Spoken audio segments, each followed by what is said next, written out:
Actor Suriya Jyothika and kids கூட திருப்பதி ஏழுமலையான் கோவிலுக்கு சாமி தரிசனம் பண்றதுக்காக வந்திருக்காரு. சிறப்பு வழிபாடெல்லாம் பண்ணி முடிச்சுட்டு ரிட்டர்ன் போகும்போது நிறைய க்ரௌட் ஆயிடுச்சு. ஸோ அதனால சூர்யா பக்கத்துல நிறைய ஃபேன்ஸ் வந்து செல்ஃபி எடுக்க ஆரம்பிச்சிருக்காங்க. சூர்யாவை நடக்க கூட முடியாத அளவுக்கு அவ்வளோ டிஸ்டர்பன்ஸ் பண்ணி போட்டோ எடுத்துட்டு இருந்தாங்க.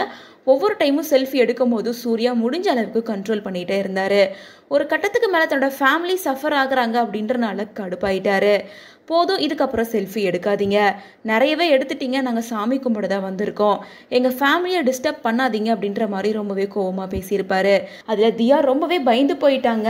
அதே நேரம் தேவ் வந்து ரொம்ப ஷையாக ஃபீல் பண்ணி மீடியாவை ஃபேஸ் பண்ண முடியாமல் இருக்காரு.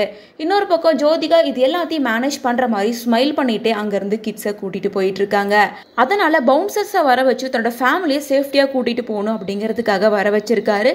அந்த டைம்லையுமே சூர்யாவை டிஸ்டர்ப் பண்ணுற மாதிரி ஃபேன் ஒருத்தர் வந்து கை கொடுத்திருக்காரு.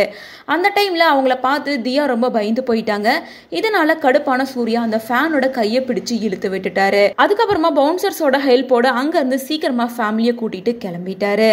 சூர்யா ஜோதிகா இவங்க ரெண்டு பேருமே சூர்யாவோட கருப்பு படம் சக்சஸ்ஃபுல்லா போகணும் அப்படிங்கிறதுக்காக ஸ்பெஷல் சாமி தரிசனம் பண்றதுக்காக தான் வந்திருப்பாங்க. அது மட்டும் இல்லாம அகரம் ஃபவுண்டேஷனோட 15 இயர்ஸ் செலிப்ரேஷனும் நேற்று நடந்திருக்கும். அதோட சேர்ந்து ஃபேமிலி கூட பீஸ்ஃபுல்லா சாமி கும்பிடணும் அப்படிங்கிறதுக்காக தான் சூர்யா வந்திருப்பாரு. உள்ள என்ட்ரு ஆகும்போது கூட வணக்கம் சொல்லி எல்லா ஃபேன்ஸுக்கும் கையெடுத்து கும்பிட்டுருப்பாரு. ஸோ அப்படி பீஸ்ஃபுல்லா சாமி கும்பிட வந்த சூர்யா இப்போ கடுப்பாயிட்டு அங்கேருந்து கிளம்பியிருக்காரு. செலிபிரிட்டிஸ் பலருமே இந்த மாதிரி ப்ராப்ளமை ஃபேஸ் பண்ணிட்டு தான் இருக்காங்க. ஸோ சூர்யா முதல் முறையாக மீடியா முன்னாடி இப்படி கோவமா ரியாக்ட் பண்ணியிருக்காரு அப்படின்னு சொல்லிட்டு இந்த வீடியோ தான் இப்போ வைரல் ஆகிட்டு வருது.